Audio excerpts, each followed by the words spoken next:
No one survived the death labyrinth until a human used a sneaky earth trick asterisk. Jake Mitchell's head pounded, like someone had taken a jackhammer to his skull. His eyes cracked open slowly, vision swimming in a haze of electric blue light. Hey! Air smelled sterile and metallic, humming with low-frequency vibrations that set his teeth on edge. His body ached like he'd been dragged through a grinder, muscle sore, limbs numb, but alive. Definitely alive. He pushed himself upright, palms braced against the cool surface of the floor. It wasn't metal or stone, something smoother, like liquid glass solidified mid-flow. The chamber around him was enormous, cathedral-sized, lit by pulsating blue lines that crawled across the curved walls like veins. And he wasn't alone. Hundreds of beings filled the space, all equally dazed, equally silent. Not a single human among them. Long-limbed creatures with fractal skin patterns, floating jellyfish-like entities encased in shimmering bubbles, horned giants with chitinous armor. Every direction Jake looked revealed another species he'd never seen or imagined before. A technicolor gallery of the galaxy's most intelligent life, and somehow he was standing in the middle of it like a misplaced piece of gravel. He scanned himself quickly. Still dressed in tactical gear, dark tee, military pants, reinforced boots. No weapons, of course. That would have been too easy. His hands clenched instinctively, itching for the familiar grip of a sidearm. A sound like crystal chimes cut through the stillness. Jake turned and found himself face to face with a woman.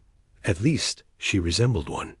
Her skin was the color of midnight emerald, her eyes glowing violet with cat-like slits.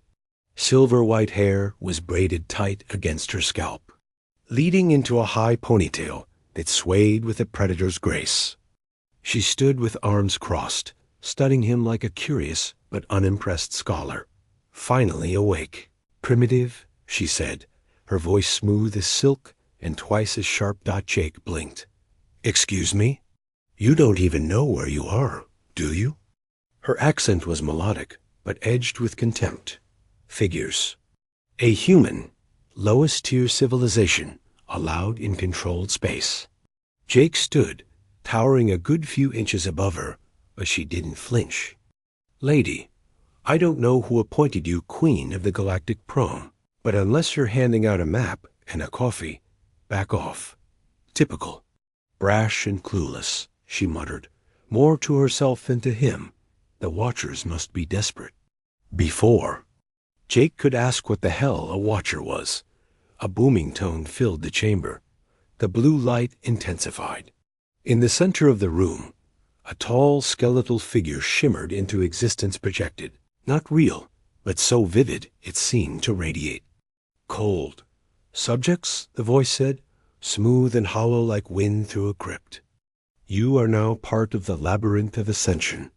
Your minds, bodies, and instincts will be tested. Many enter. None survive." Murmurs rippled like wind through grass. Jake felt his pulse spike. The projection raised a hand. The floor beneath. Bem shuddered. Lines formed. Sections split. Walls rose like jagged puzzle pieces, reshaping the room into corridors and chambers. A living maze. "Move!" Jake shouted, snapping into action as the ground tilted beneath him. TIA darted sideways with inhuman grace, but the floor cracked under her boots and shifted. She slipped, her arms flailing as the ground gave way to a sudden pit.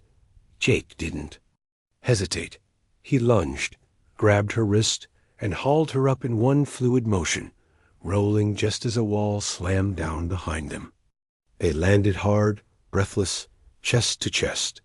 She stared at him, stunned. "You saved me." He grinned, breath ragged. "You're welcome." Primitive reflexes. She pulled back, bristling, but her eyes lingered for a second longer than necessary. Not quite gratitude, but no longer contempt. As the maze finished sealing around them, the sounds of screaming echoed behind shifting walls. The labyrinth had begun. Jake stood, offered a hand. "I'm Jake." She hesitated. Then, gripping his hand with surprising strength, replied, TIA of the 8 Clan. He nodded. Well, TIA of the 8 Clan, stay close if you want to survive. Because I've got a feeling this place doesn't play fair. And for the first time, she didn't argue. Asterisk, the silence didn't last. A low mechanical hum vibrated through the maze walls, followed by a sharp click-click-click that echoed like skeletal fingers tapping glass. Jake's instincts flared. He scanned. The corridor they were now trapped in narrow, dimly lit, with walls that pulsed faintly in time with an unseen heartbeat. Tia stepped beside him, her hand hovering near the empty holster at her hip. We need weapons, Jake muttered. No. Weapons were permitted upon entry, Tia replied. The Watchers consider such tools impure. They prefer to test survival through intellect, reflex, and adaptability. Jake scoffed. Funny. I always found firepower a great test of adaptability. A screech split the air a-grinding. Artificial sound.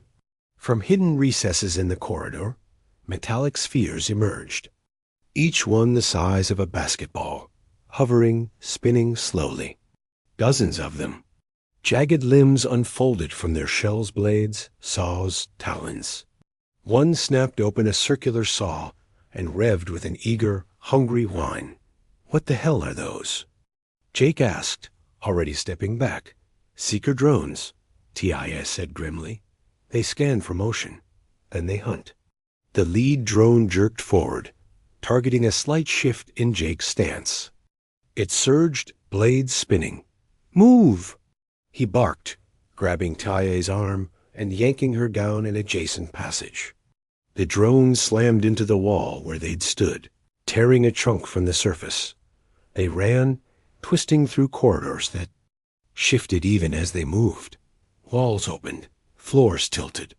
Sometimes what looked like a dead end would become a new path, and sometimes a straight line would vanish beneath their feet. Jake ran on instinct. Years of close quarters training kept. His pace measured, his awareness high. Every time they ducked, slid, or vaulted a barrier, he kept one eye on the drones behind them and the other on TIA. She moved with supernatural grace, even injured. But Jake could see her favoring one leg. Nothing major yet, but it wouldn't. Hold up forever. Left. He shouted, diving through a narrowing gap. The passage closed behind him with a hiss. The drones howled on the other side, then retreated, denied their prey. Breathing heavily, they slowed in a section that seemed, at least for now, stable. Jake leaned against the wall, sweat matting his dark hair to his forehead. You okay? He asked. I've endured worse, she said, though her jaw was clenched tight. Jake grunted. Thanks for the motivational poster quote. She glanced at him, violet eyes narrowed. You continue to surprise me, human. Most primitives would have died in the first 10 minutes. Jake smirked. Well, I've got this annoying habit of not dying when I'm supposed to. Ask my ex-commanders. TIA didn't smile, but her gaze lingered. Your instincts are refined. Perhaps that's what the Watchers want to study. They want to study how fast I can punch them in the face. They're welcome to try. Suddenly, a low pulse of red light illuminated the corridor. A symbol burned into the floor, a circle surrounded by fractal patterns. What is it? Jake. Ash.Ti stepped closer, eyes scanning it. A trial marker. We're close to a challenge chamber. Wasn't that just what we survived? No, she said, voice darkening. That was the maze thinning the herd. The real trials test. More than speed. They test thought and resolve. Jake felt the air shift again, colder, heavier. As they turned the corner, the passage widened into a vast chamber with an archway ahead. The entrance shimmered with an oily sheen, like a soap bubble filled with ink. TIA hesitated. What is it now? He asked. A trial of reflection. She said softly. One of the oldest Watcher tests. What does it do? Ti looked at him, her voice a whisper. It shows you what you fear most. And then it tries to make it real. Jake squared his shoulders. Great, I've got a whole gallery of those. TIA nodded once. Then prepare yourself, because once we enter, we face them alone. Before he could answer, the arch opened with a hiss, pulling them toward the darkness. Jake swallowed, stepping through. Whatever waited beyond, he'd face it the only way he knew how head-on.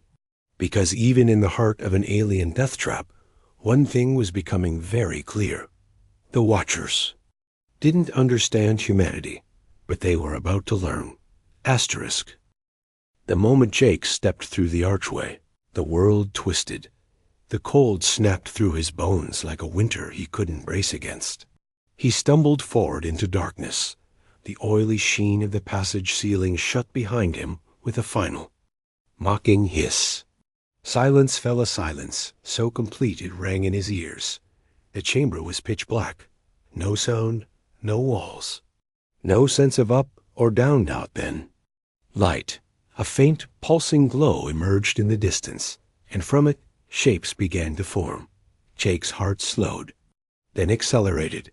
Before him stood a man. He wore the same combat fatigues Jake had once worn in Earth's special forces. Blood smeared the side of his face. His hands shook. His eyes, Jake's eyes, were wide with betrayal. Why didn't you save us, Mitchell? The figure said. Jake froze. It was Ramirez, dead 15 years. Lost during the blackout mission in Sector 9G, a classified op that went sideways. Ramirez had been pinned under debris when the evac timer ran out. Jake had been forced to leave him behind. The figure stepped closer. We trusted you. Shut up, Jake muttered, fists clenching. More figures emerged from the dark. Familiar faces. Comrades lost. Enemies killed. Civilians caught in crossfire. You survived, one of them hissed. You always survive. A child stared up at him, blood dripping from her temple, her voice like razors. But at what cost? Jake backed away. His breath came in short, shallow gasps. This isn't real, he growled. This is a manipulation. The shadows swarmed, forming a wall of accusation, of memory, of guilt. But Jake had lived with guilt. He owned it, used it, wore it like armor. He roared, slamming his fist into the floor. The illusion cracked like glass. A brilliant burst of white light erupted from his military watch, pulsing outward in concentric rings. The phantom screamed, then dissolved into dust. When he opened his eyes again, the chamber was empty. But ahead, a door now stood open. Trial. Past, a calm mechanical voice said. Cognitive resilience confirmed. Jake exhaled sharply.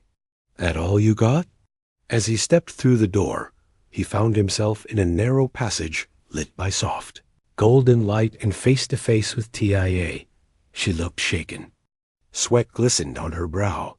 Her violet eyes shimmered, not with fear, but with pain.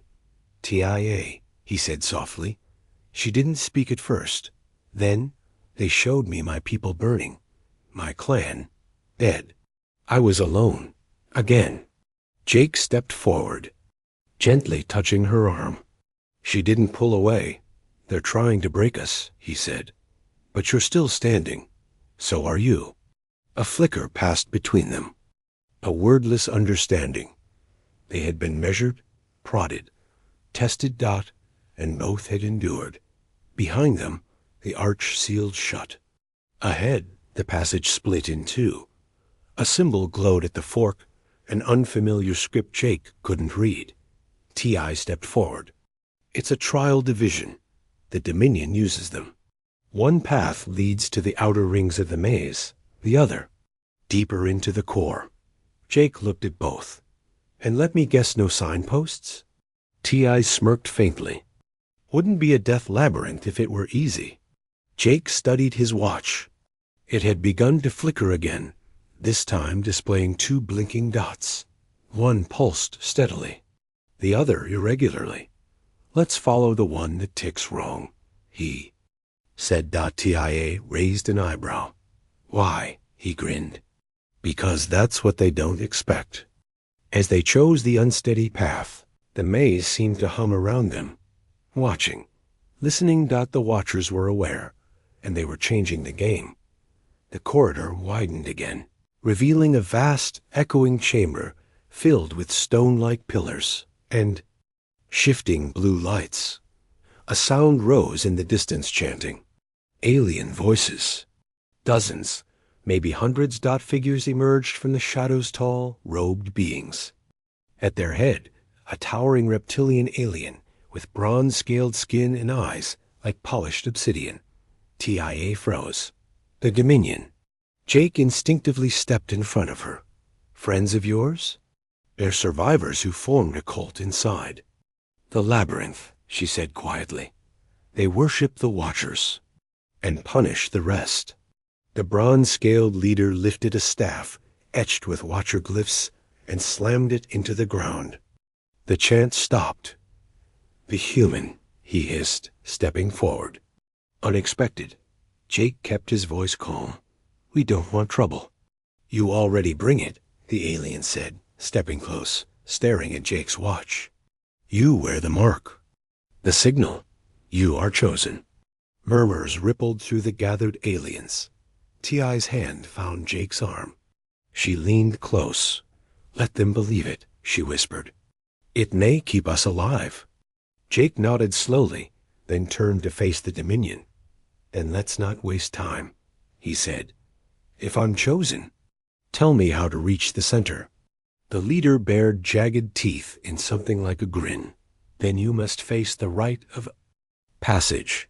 Jake exhaled. Of course, there was a rite. He squared his shoulders and glanced at TIA. "Ready for round 2? She smiled faintly. "Always, Earthman." The chamber of the Dominion was vast, more temple than prison, its stone walls humming with embedded circuitry and glowing glyphs that shifted like liquid language. Jake stood at the center of a circle etched into the floor, TIA by his side. Around them, dozens of Dominion cultists chanted in low, throaty tones, their bodies swaying as if entranced. Alien species from across the galaxy, each bearing scars, tattoos, or symbols burned into their flesh, looked on with reverence and something else. Hunger. The bronze-scaled leader raised his staff again. "The rite of passage begins. You will enter the Chamber of Echoes. Retrieve the key of ascension. Succeed, and the path to the Nexus opens. Fail." He didn't need to finish. Jake tilted his head. "Let me guess, death by cosmic nightmares?" "Your fears made flesh," TIA whispered. The Watchers built the echo chamber as a mental crucible. It reads your memories. It knows what breaks you. Jake cracked his knuckles. "Let's hope it has a sick sense of humor then. I'm full of surprises." The wall behind the leader slid open, revealing a narrow tunnel bathed in red light. TIA moved with him, but 2 Dominion guards stepped forward. "Only the chosen may enter." One rasped. Jake turned to TIA. "I'll be fine." "You won't be," she said, eyes sharp with worry. "Not in there. But you'll try anyway. Because that's who you are." He nodded. No goodbye, no promises, just a look, charged with more weight than words could carry. Then he stepped into the tunnel.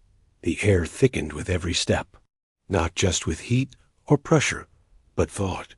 Memories pressed in on him, whispering, crawling up the back of his mind like vines in darkness. When he entered the chamber, it was pitch black. Then the shadows began to move. His bootsteps echoed on smooth obsidian as the environment materialized his. Old base deep in the Arctic. Cold wind howled. Lights flickered. He was back in the middle of Operation Black. Talon, Ramirez, Keegan, Singh. All faces he hadn't seen since that mission, since the ambush, the betrayal, the deaths. But something was wrong. They weren't speaking. Their mouths moved, but the sound that came out wasn't human. It was static, screams overlaid with whispers. The scene rewound, played again, each time more corrupted. Jake clutched his head. It's not real. A child appeared, small, frail. Holding a doll dot, it was the girl, the one from the refugee ship in the outer colonies, the one he'd failed to reach. You left me, she said. I couldn't get to you in time, Jake said through gritted teeth. The hull breached. You didn't try hard enough. The doll turned to ash in her hands. The room ignited dot flames everywhere. Jake fell to his knees. The guilt crushed him, burned him, hollowed him out. But in that darkness came light, his. Watch. It pulsed. Steady. Sure, human-made. A tool not meant for gods or warlords. Just a simple, earth-built chronometer, stubborn and precise. Just like him. Jake gritted his teeth. Not today. He smashed the image of the child with his fist. The world cracked like a shattered mirror. The illusions dissolved, peeling back into light. The screams faded. At the center of the floor, a pedestal rose. Upon it, 2 crystalline keys hovered, spinning slowly. Identical. But he knew the game by now. One was real. The other was a trap. He stared. Both pulsed in time with the mazes. Ambient hum, but only one reflected the blue light of the labyrinth.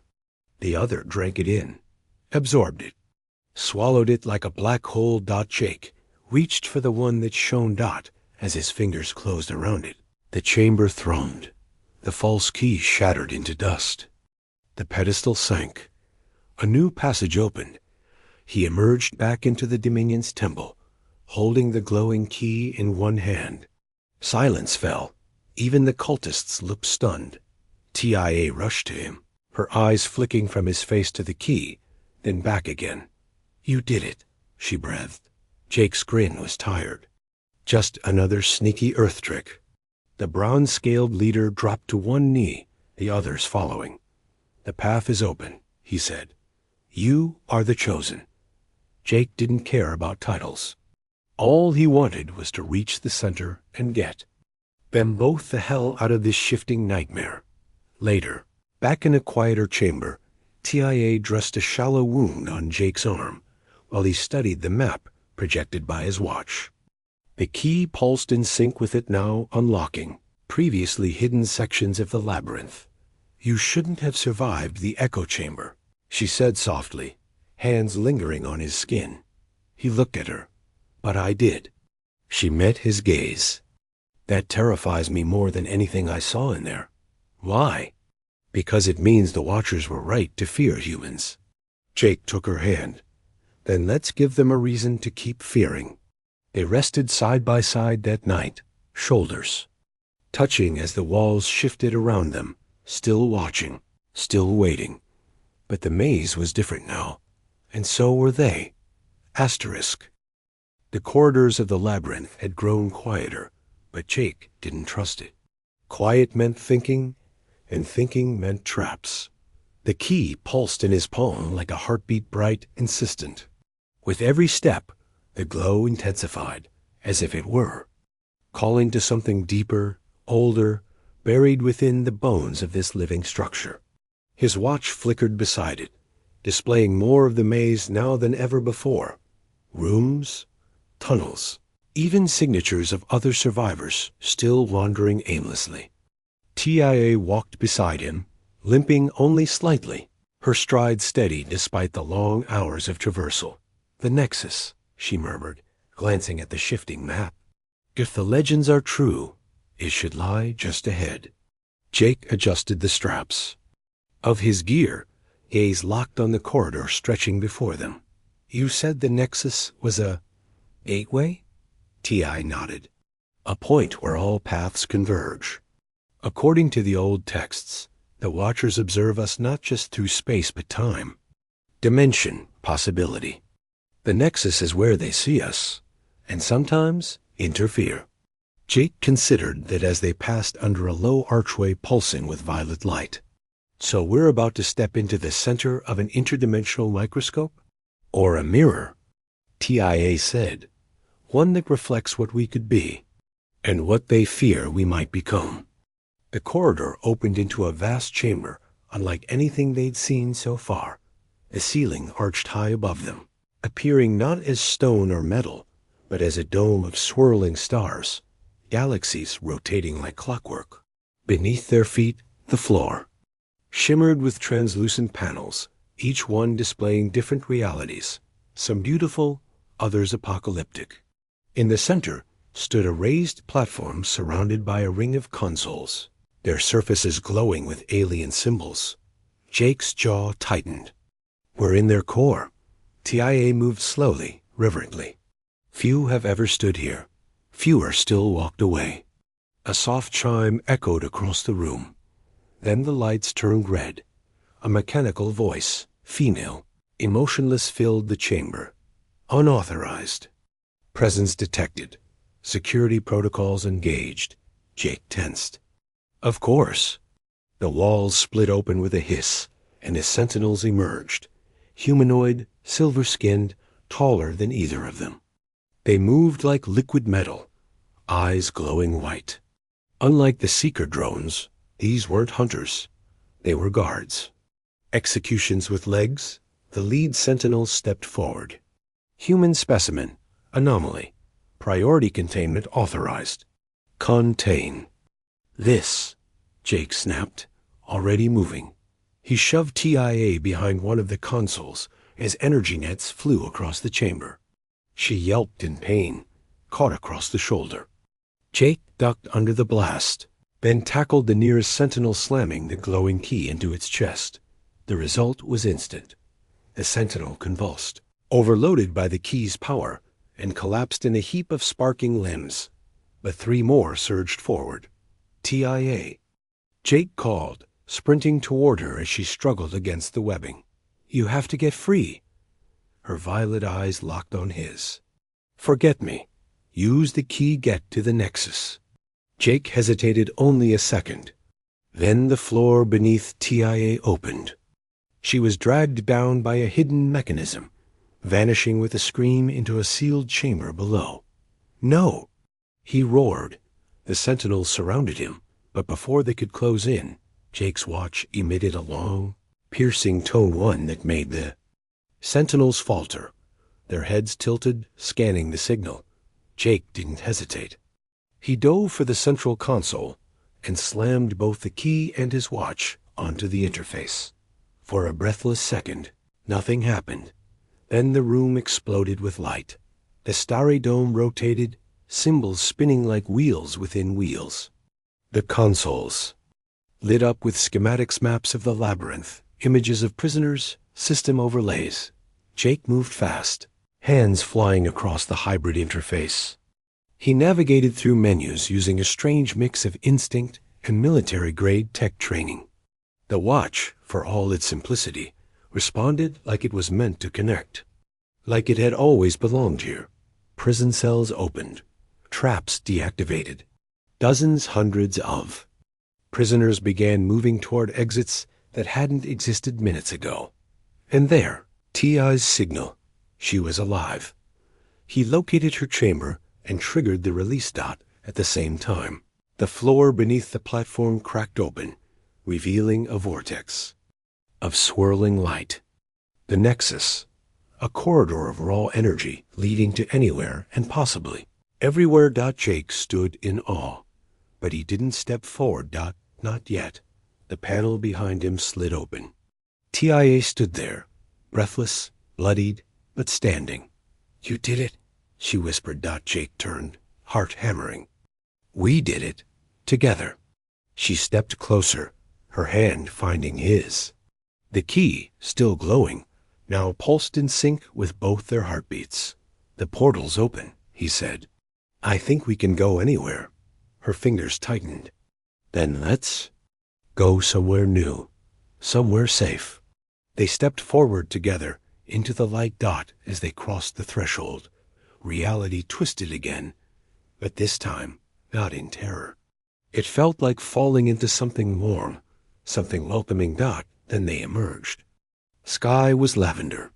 Twin suns hung overhead. Towers of glass and crystal spiraled into the clouds. Ti's breath hitched. "Aerith," she said, tears in her eyes. "We made it." Jake turned, jaw slack. "We actually made it. You brought us home." He took her hand. "No, you brought me home." And as the stars spun slowly above them, they stood at the edge of a new beginning. The labyrinth was behind them, but something even bigger waited ahead. Asterisk. The city of Aerith unfolded below them like a dream caught between starlight and science. Its towers gleamed with bioluminescent veins, pulsing in rhythm with the twin suns that cast gold and lavender hues across the alien skyline. Bridges arced impossibly from spire to spire, held aloft by fields of energy. Gardens grew on terraces, hundreds of feet in the air, tended by drifting drones shaped like living wind. Everything here lived and breathed with purpose. TIA stood at Jake's side, her eyes locked on the place she never thought she'd see again. "My people believed. I was lost," she whispered. "To return like this with you, I don't know what awaits." Jake looked at her, brow raised. "I'm used to awkward introductions. Once got tossed out of a Terran diplomatic summit because I wore combat boots. Let's see how your council handles worse." TIA managed to smile, though nerves shimmered in her voice. "They've never seen a human." Jake shrugged. "That makes two of us." They descended the plateau slowly, through a translucent transport lift that responded to thought alone. As they moved, TIA explained the basic clan structure. Warrior Scientist Code of the Eight, their political council of elders. Jake listened carefully, absorbing it all like mission briefings before deployment. But he couldn't shake the feeling that the Watchers weren't finished. Something had shifted in the labyrinth when he activated the Nexus. Something permanent at the city gates. They were met by two guards clad in armor of flowing crystal and matte black scales. They froze at the sight of TIA, then dropped to one knee. "Sentinel Tee of the Nerith returns," one said reverently. "We thought you consumed by the void." "I escaped it," TIA replied, "with help." Their eyes drifted to Jake, who offered a friendly, if tired, salute. "Jake. Mitchell. Earth." The guards exchanged wary glances, but said nothing as they opened the gates. Word spread fast. By the time they reached the central tower, dozens had gathered, scholars, warriors, children, elders all, watching the return of one of their own, and the strange creature beside her. The council waited in a chamber at the peak of the tallest spire. It was a round room, domed with a view of the sky, lit by hanging crystals tuned to ambient frequencies. Seated at the center was Elder Ka, a man with silver braids and eyes like dusk fog. He stood slowly, his expression unreadable. "TIA," he said. "The Watchers took you." "They did," she said, bowing slightly. "And they built what our legends never fully warned us about." She turned to Jake, hand gesturing to him. "With pride, this human survived the labyrinth of ascension. He saved me. He saved hundreds. And he did it not with advanced tech or highborn lineage, but with instinct, with stubbornness, and a primitive device from a dying world." Elder Ka turned to Jake. "What is this device?" Jake held up the watch. It was scratched, dirtied, one corner chipped, but it still pulsed faintly with the residual glow of the labyrinth systems. "A standard-issue Earth military wristwatch," he said, 5 years old, waterproof, and apparently very good at pissing off ancient alien gods. A murmur spread through the chamber. K studied him a long time before speaking. "There are things we've forgotten.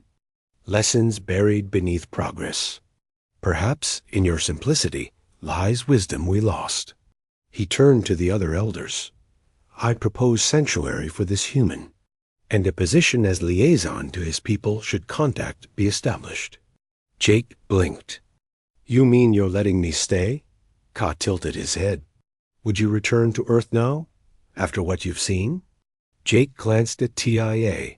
She was watching him with something soft and fierce in her eyes. No, he said. I think I've already found home. In the weeks that followed, Jake became a curiosity and a collaborator and eventually a symbol. He worked with TIA and the Council to apply Earth-style thinking to 8 technology brute force hacks. Jury-rigged shielding, simplified engineering blueprints. Where the 8 prized elegance, Jake delivered results. When Watcher probes began appearing at the edge of Aerith's system, those sneaky Earth tricks proved the difference between retreat and retaliation. Allies from other Labyrinth survivor species began arriving, seeking guidance. Jake shared his experience, his schematics, even the worn-out theories from Earth's oldest warfare manuals. The Watchers, for the first time in millennia, had been outplayed, and the galaxy was beginning to hope again. One evening, TI stood on their balcony overlooking the city. The skies were streaked with comet trails. Music from a festival echoed below. Jake joined her, arms around her waist. I was given clearance today, she said. The Council approved a diplomatic envoy to Earth. Jake stiffened. We can go back? She turned. You can. But I hoped you'd take me with you. I want to see your world. Your mountains, your oceans, your chaos. Jake laughed. You're going to hate the politics, but you'll love the music. TIA leaned in, her forehead touching his. And what? Do we call this now? Us? Jake kissed her softly. We call it earned. In the months to come, stories would spread of the human who cracked the Watcher's maze with a chronometer, a scarred smile, and a refusal to quit. Children would whisper tales of Jake of the Labyrinth, the man who rewrote fate. But for Jake Mitchell, soldier turned survivor turned hero, only one truth mattered. No one had ever escaped the death Labyrinth dot until he did, with a sneaky Earth trick, and someone worth escaping for, asterisk.